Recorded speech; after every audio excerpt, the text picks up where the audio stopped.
परमात्मा को प्राप्ति के इच्छुक ब्रह्मचर्य का पालन करते हैं।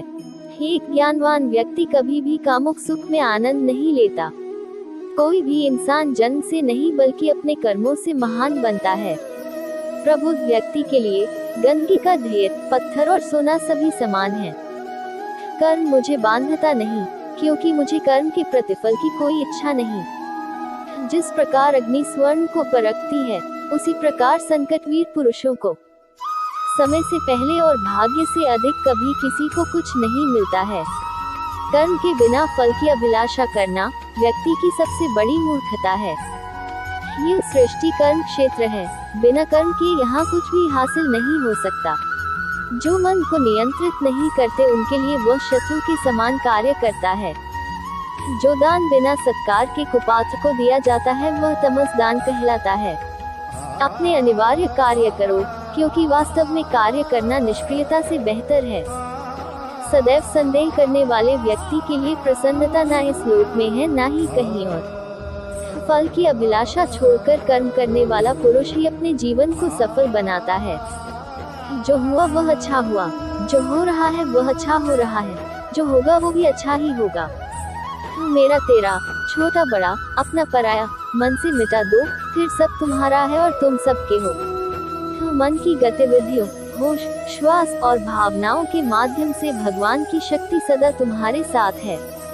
धरती पर जिस प्रकार मौसम में बदलाव आता है, उसी प्रकार जीवन में भी सुख दुख आता जाता रहता है।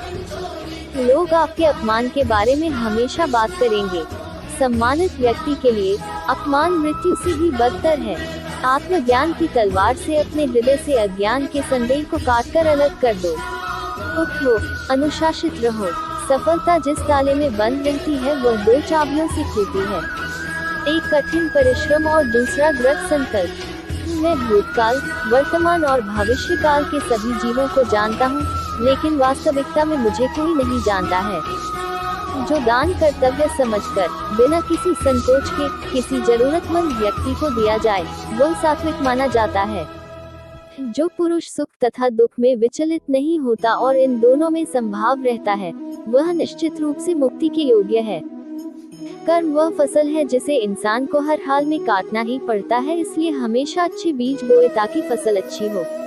इन हिंदी, जो लोग भक्ति में श्रद्धा नहीं रखते, वे मुझे पा नहीं सकते। अतः वे इस दुनिया में जन्म मृत्यु के रास्ते पर वापस आते रहते हैं।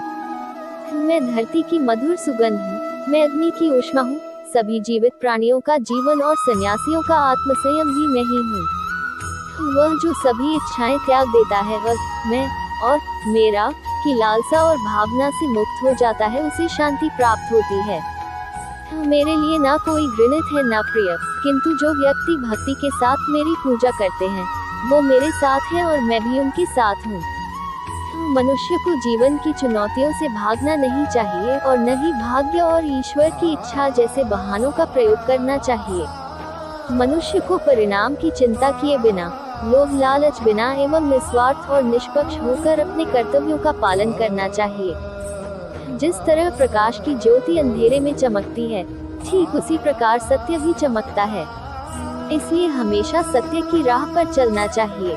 जिस मनुष्य के अंदर ज्ञान की कमी और ईश्वर में श्रद्धा नहीं होती, वो मनुष्य जीवन में कभी भी आनंद और सफलता को प्राप्त नहीं कर पाता। जब जब इस धरती पर पाप, अहंकार और अधर्म बढ़ेगा, तो उसका विनाश कर धर्म की पुनः स्थापना करने हेतु मैं अवश्य अवतार लेता रहूंगा। वह व्यक्ति जो अपनी मृत्यु के समय मुझे याद करते हुए अपना शरीर त्यागता है, वह मेरे धाम को प्राप्त होता है और इसमें कोई संशय नहीं है। जन्म लेने वाले के लिए मृत्यु उतनी ही निश्चित है जितना कि मृत होने वाले के लिए जन्म लेना। इसलिए जो अपरिहार्य है उस पर शोक मत करो। वह जो वास्तविकता में मेरे उत्कृष्ट जन्म और गतिविधियों को समझता है, वह शरीर त्यागने के बाद पुनः जन्म नहीं लेता और मेरे धाम को प्राप्त होता है। जो होने वाला है वो होकर ही रहता है और जो नहीं होने वाला वह कभी नहीं होता। ऐसा निश्चय जिनकी बुद्धि में होता है, उन्हें चिंता कभी नहीं सताती है। अपने परम भक्तों, जो हमेशा मेरा स्मरण या इच्छित मन से मेरा पूजन करते हैं, मैं व्यक्तिगत रूप से उनके कल्याण का उत्तरदायित्व लेता हूँ। जो कोई भी व्यक्ति जिस किसी भी देवता की पूजा विश्वास के साथ करने की इच्छा रखता है, मैं उस व्यक्ति का विश्वास उसी देवता में दृढ़ कर देता हूँ। अच्छे कर्म करने के बावजूद भी लोग केवल आपकी बुराइयां ही याद रखेंगे, इसलिए लोग क्या कहते हैं इस पर ध्यान मत दो, तुम अपना कर्म करते रहो। मानव कल्याण ही भगवत गीता का प्रमुख उद्देश्य है, इसलिए मनुष्य को अपने कर्तव्यों का पालन करते समय मानव कल्याण को प्राथमिकता देना चाहिए। इतिहास कहता है कि कल सुख था, विज्ञान कहता है कि कल सुख होगा, लेकिन धर्म कहता है कि अगर मन सच्चा और दिल अच्छा हो तो हर रोज सुख होगा। क्रोध से भ्रम पैदा होता है, भ्रम से बुद्धि व्यग्र होती है, जब बुद्धि व्यग्र होती है तब तर्क नष्ट हो जाता है, जब तर्क नष्ट होता है तब व्यक्ति का पतन हो जाता है। अपने आप को ईश्वर के प्रति समर्पित कर दो, यही सबसे बड़ा सहारा है।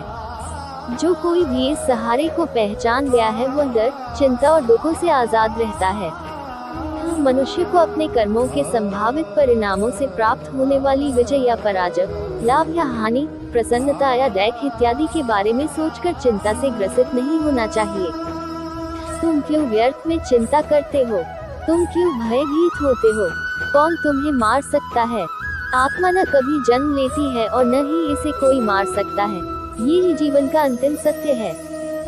जिसने मन को जीत लिया है उसने पहले ही परमात्मा को प्राप्त कर लिया है, क्योंकि उसने शांति प्राप्त कर ली है।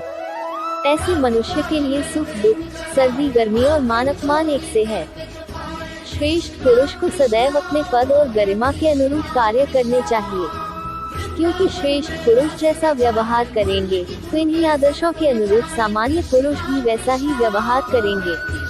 जिसने मन को जीत लिया है उसने पहले ही परमात्मा को प्राप्त कर लिया है, क्योंकि उसने शांति प्राप्त कर ली है।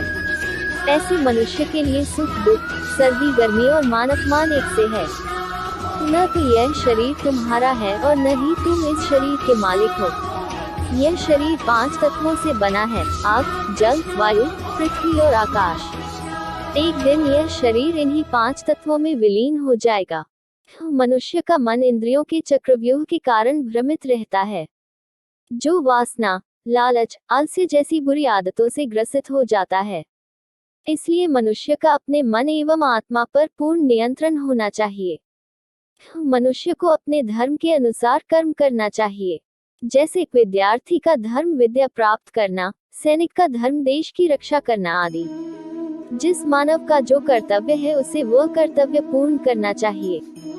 मैं सभी प्राणियों को एक समान रूप से देखता हूँ, मेरे लिए ना कोई कम प्रिय है ना ही ज्यादा। लेकिन जो मनुष्य मेरी प्रेम पूर्वक आराधना करते हैं वो मेरे भीतर रहते हैं और मैं उनके जीवन में आता हूँ। तुम्हारा क्या गया जो तुम रोते हो?